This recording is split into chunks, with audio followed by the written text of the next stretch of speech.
Aloha and welcome to Figments, the Power of Imagination. I'm Dan Leaf, as you know, I hope. I go by Fig. And in this show, we examine ideas and dreams that are brought to fruition. At least that's the concept. Today's show is going to be a little bit different because as I envisioned this show, this is going to be a human interest story about the partners and enablers we left behind in Afghanistan and the chaotic evacuation. And we know they're very much at risk, and that concerns all of us, certainly, who've worked with partners and enablers throughout our career. And after the withdrawal, much has been written and said about them. The idea for the show came from a connection with a fighter pilot buddy of mine whose son-in-law is an Army soldier, has been an Army soldier, enlisted and officer, retired lieutenant colonel now. And he taught me a lot about this and made me think more broadly about the importance of how the United States interacts with and respects our partners and enablers. So I'd like to welcome Lieutenant Colonel retired Jeff Chase. Aloha, Jeff. How are you? I'm doing well, Dan. Thanks. How are you? Great. Hey, thanks for joining me on this. As I said, you've taught me a lot, and I know this will be a detailed discussion. But before we get to that, I think viewers always like to know a little bit about who they're hearing from, and they know plenty about me. So tell me a bit about your career, your life, your roots. I'll ask you about your career then. So where are you from, son? Well, I born and raised Texan, Dan. So I grew up here and was really thankful to be able to return here after retirement. So yeah, just finished up a 23 years career with the U.S. Army, and really unique experience. Got a lot of interesting things along the way. Obviously, we're finishing up a very interesting time in our nation's history, and fortunately or unfortunately, however you prefer to look at it. It was all on the front row seat there to some really historical events that our nation's been in. So, yeah, just now transitioning and trying to figure out what's next. And back to Texas. Are you a Cowboys fan? I am diehard. I'm a Green Bay native. That probably makes you mad, but uh, who knows what this season's going to be like. So you grew up in Texas working on your grandpa's farm, I think you told me, and your grandfather was a big influence. I got a photo here of him, your mom, and one of her three sisters. Tell me why your grandfather influenced you to have a life of service to our country. Yeah, so I grew up working some of the summers spent there on his farm that he had out in the hill country of Texas, and it was just a lot of quality time working on various projects with him where we Mhm. would just get to talking about a lot of things. And one thing that just always really came through to me was his sense of service. And I used to ask him from a really young age, what got him in the military, why that happened, and of course he was coming in on the tail of the greatest generation in the World War II, and Mhm. he had siblings that fought in World War II. Um, but his sense of service, I was really drawn to that, and so he was just always a positive influence. I always looked up to him and his experience, and wondered if I would have a chance at that one day. And your chance came when you were attending school after high school and found it about as inspiring as I did, not very. And you decided to enlist as a soldier in the army, right? I did. Think things were going nowhere fast, and I was lacking a little bit of direction. And it just occurred to me that hey, if there was ever a time where I've got nothing else on the schedule right now, and I'd like to explore this further and see what this is about, and if it's for me, that time is now. And so I did. I enlisted, and man, I was just so much better for it. I have never once regretted Mhm. that. It was a really great, informative time in my life. Yeah, I can't imagine what I would have, what my life would have been like without the direction that the Air Force gave me. And I'm a poli sci major, so I shouldn't speculate about what an object in motion without direction is. But I had lots of motion and no direction. So I'm Absolutely. sure somebody can explain that concept in scientific terms. And I've got a great picture of you here with your 113 armored vehicle. And where was that taken? That picture? Oh, I think that was a training exercise, probably at the National Training Center in Southern California. So, It looked pretty yeah, desert-like, and of course, soldiers spend a lot of time out at NTC, and it's pretty dusty. And that's what I remember from all my time with the Army as a forward air controller and liaison officer and later on going into Iraq is dust and dirt and dust and dirt. It's Exactly. a it's a gritty life. So you were picked for what's called a green to gold scholarship, where you go from the enlisted ranks, get your college degree, and then become an officer, commissioned as a lieutenant. How were you chosen? If you were without direction, what made you somebody the Army would choose to send to school and make an officer? That happened. Well, I'm not sure exactly what all they saw, but I was stationed there at Fort Hood, and I was in a recon unit. That was my job at the time, and my squad leader and platoon sergeant and platoon leader, that the entire platoon leadership, they just brought me in one day and said, "Hey, we think you've got future potential, but we're basically split right down the middle on whether you'd make a better NCO or a better officer. So we're going to throw Hmm. that over to you, and let that be more of your decision. So what do you think?" And at that point, it's probably one of the first times I thought that. I actually thought about the future in those types of terms. And I definitely wasn't some strategic visionary that was plotting and planning my Right. next move at the time. I was trying to be the best Mark 19 gunner I could be, and all the time, those things at the Hmm. time. So I did. I put some thought into it, and honestly, I think the choice, as drawn as I was to the unbelievable quality of NCOs that I had at the time, I felt like I might be able to do more good and impact more people from the vantage point of an officer. So it really wasn't a vertical, I guess, Right. thing for Yeah. me, as much as it was just a level or span of influence. And just based on the things I had seen, I thought I might be able to impact more. That's a really interesting point. When you first said that your leadership was debating your suitability to be a non-commissioned officer, a sergeant, or an officer, a commissioned officer, I my mind immediately went to the notion that that is not a vertical choice and it's not a qualitative choice, as some might think Right. that who haven't served in the military. Some people are ideally suited to NCO leadership, not because they're lesser in any way, but because they're ideally suited to that situation and that mode of leadership. So interesting. So they sent you to Texas Tech, right? Yes, so I was accepted at Tech at their ROTC department, and so I went there and finished out the remainder of my schooling. I had that one quality year, if you remember, right out of high school, so I had to add a little bit more, Yeah, and right. so I finished up the schooling there, and I commissioned in August of 2000. Well, Jeff, I don't, frankly, in my education, I don't remember a quality year. I remember getting by, but if you had a quality year, good for you. You got more than a degree at Texas Tech. I did. That's where I met my lovely bride, Lauren, and so yeah, it ended up being just one of the most positive experiences I think I of my life. And you got commissioned. That had to be quite a feeling. That I do remember when the gold bars were pinned down. We've got a picture of you with your grandpa when you got your jump wings. What was that moment like? I tell you, so I commissioned into the intelligence business, but I was branch detailed into the infantry. So my first few years would be spent in the infantry, and so I went from Texas Tech. I served a little bit of time as a gold bar recruiter, waiting for my school slot to come up Right. there, and helping out around there.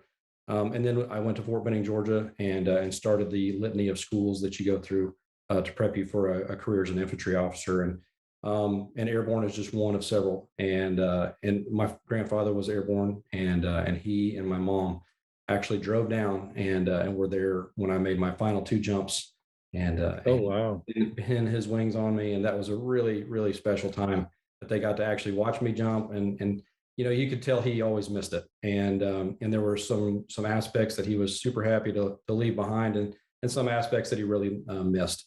And I think he's always enjoyed being connected through me back to kind of, so how is it now that it's been so long since I left it, and that was just one of those occasions where he got to go reconnect with a place that he was stationed, with a school that he had been Wow. through and whatnot, and it was pretty special. And fortunately, you're shoot up in both times. That would have been miserable. But There you go. There you go. the for those who don't have military roots or haven't served with the infantry in the field, like I have, um, we get a lot of thank you for your service never really know how to answer that other than to say I got more than I gave. But let me just say to the viewers who haven't lived it, the infantry life is a hard life, It is. even in peacetime. For money's worth. Yeah, and hopefully, as an airborne guy, your knees are in good shape and all that. But that's not the topic of the discussion today. But thanks for all you did for our country and for the world. So you're commissioned, you're branch detailed. If we had 3 or 4 hours, I might be able to explain the intricacies of Army professional utilization, how you go back and forth. That we don't, I won't. But in your commission career, you served infantry, then focused on intelligence, but also got into the special operations world. How did the transition to special ops go? Well, my first duty station was at Fort Carson, Colorado, and that's where I did my infantry platoon leading time and whatnot. And after when it was time to transition to the MI world, military intelligence, I just went up to brigade, and so my higher headquarters, and that was my first iteration. As an intelligence officer, I did a quick turn and burn course to teach me enough to make me dangerous, and then took over a fairly substantial leadership spot up at the brigade S2. S2 After intelligence. Yes, Sorry. sorry, the staff section, right. And then after doing that, I was in a kind of a counseling session with the division senior intelligence officer on post, and he said, "Hey, you've had a pretty interesting go already. Is there anything else you'd like to do?" And I said, "I'd really like to go across the street there on the other side of post and see if the 10th Special Forces Group would have me." And he goes, "You know what? If they'll have you and they'll say yes, then you've got my blessing." So I did. I walked over there, and it turns out they were ramping up. I didn't know it at the time for the Iraq invasion, and Mhm. and so a series of conversations led to them saying yes, and so I walked over there. So that was my first exposure to the special operations world. Still a first lieutenant at the time, which was quite the anomaly. I think their task organization has changed a lot over the past 20 years, and I think Mhm. it's not such a weird thing. But at the time, I was the only one, and they made that known. Yeah, you were a kid, though you were a kid who'd had enlisted time, that had to help a little bit in terms of not being too wet behind the ears, not a typically wet Got me behind the through the ears door, and that's lieutenant. really about it. Yeah. Yep. So you served during the Iraq invasion. I was, as I told you, with General McKiernan as his senior Air Force representative on his staff during the invasion. I'm pretty sure I still have dust somewhere in me from that. Man, Yes. that was unique dust. Simply couldn't keep it out of anything. And then on to special ops. And what all did you, within the limits of classification, what all did you do as a special ops intelligence officer?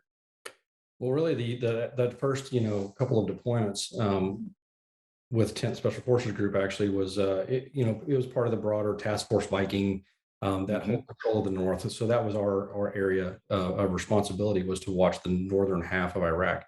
And so obviously that was you had to have a lot of partner engagement in that, and the Kurds up just north of the Green Zone, the KDP, the Hmm. PK, those you might remember some of those partners Absolutely.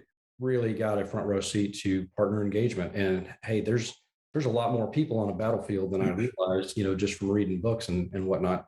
And so that really was my first exposure to not only how many players you find on a battlefield and what the competing agendas and whatnot lead to, but more the value that they bring and how um, I guess unbelievably impactful deliberate relationships can be, for good or bad. And And in northern Iraq, there wasn't a large U.S. force presence up there early in the war, right? It was, oh, they ended up calling us the Joint Special Operations Task Force, or just SOTF, yep. North. And so it was us against when we first got in. There was we were facing three Iraqi corps, I believe, and that Wow. was roughly Four around. is a big unit, folks. It was about it was about 1,500 versus 35,000, I believe, was the numbers I remember. Yeah. Wow. And so you're kind of on your own and absolutely on your own without partners and enablers. And we're going to talk about the partners and enablers in a minute. But first, let me take a break to talk about Figments on reality. coming up on September 13th at 10 o'clock Hawaii Standard Time, and it will be available on YouTube afterwards. I'm going to continue to talk national security to go with my 3 episodes directly related to Afghanistan.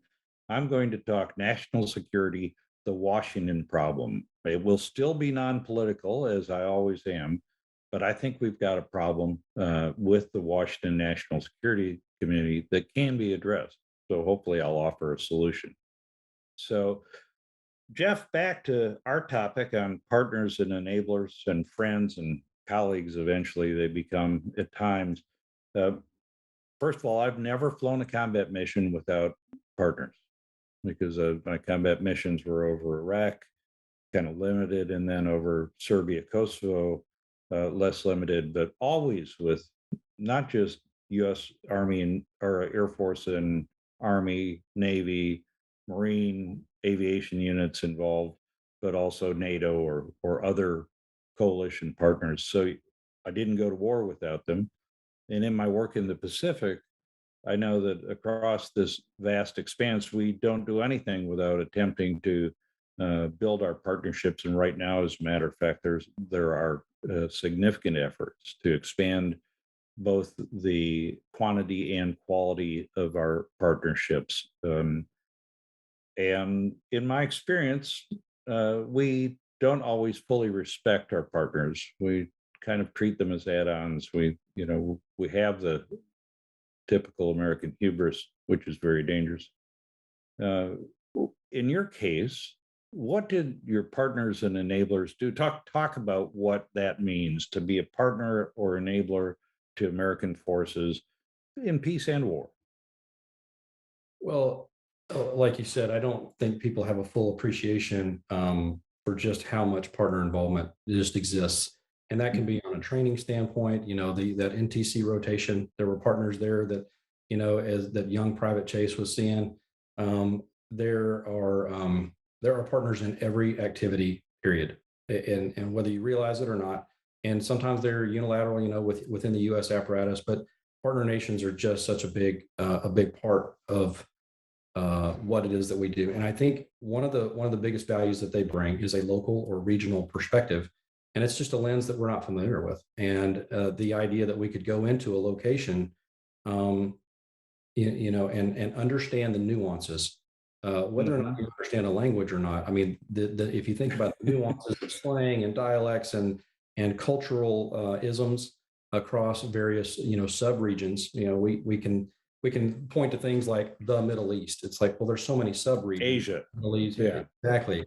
And so those things, you don't have a full appreciation until you get up close and personal.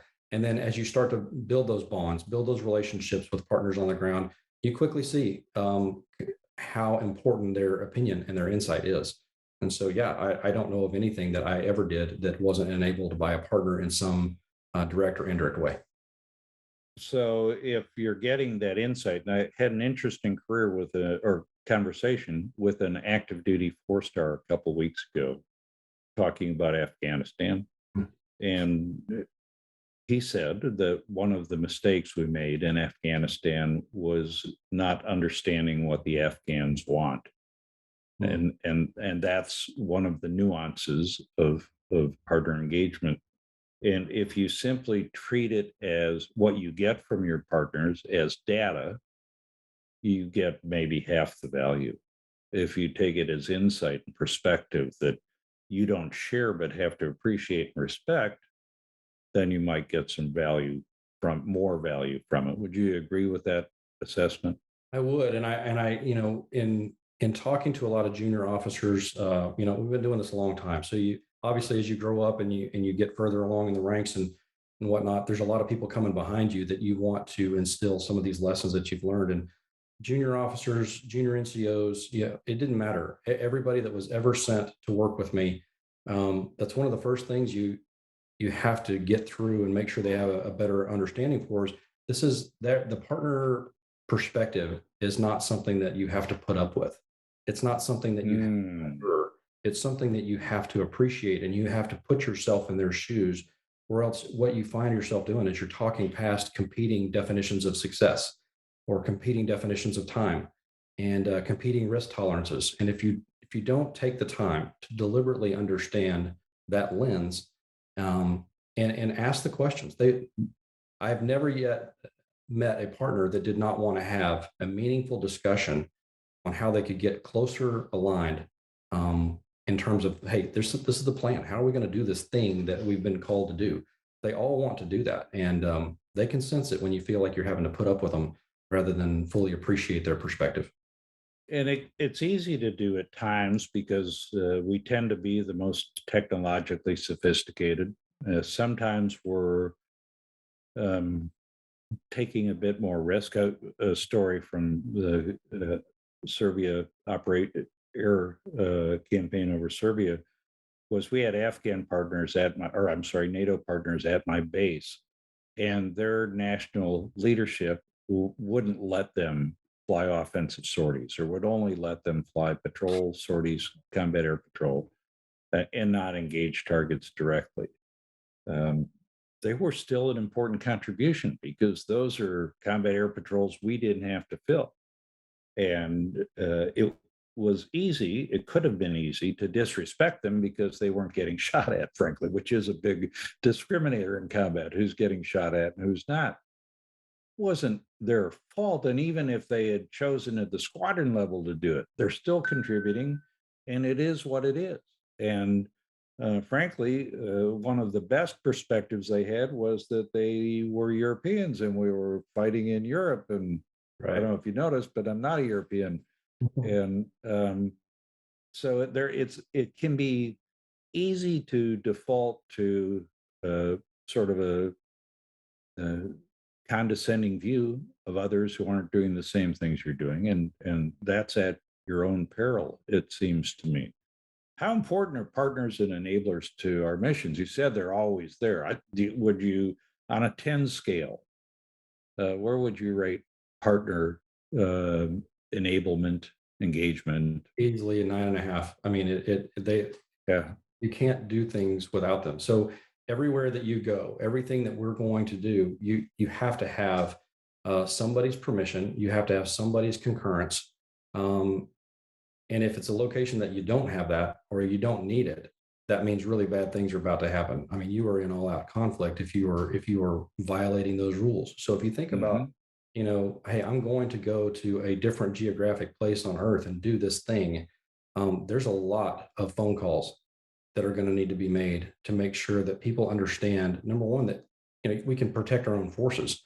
Force protection is absolutely, and security is the number one priority when you go anywhere and do anything. And we can't keep our troops safe if we don't have the partners that are involved and spearheading. The biggest thing though is, I envision this, the idea that we're going and we have a thing and it's way down the road. There's so many bends in that road before we get to what our definition of success is.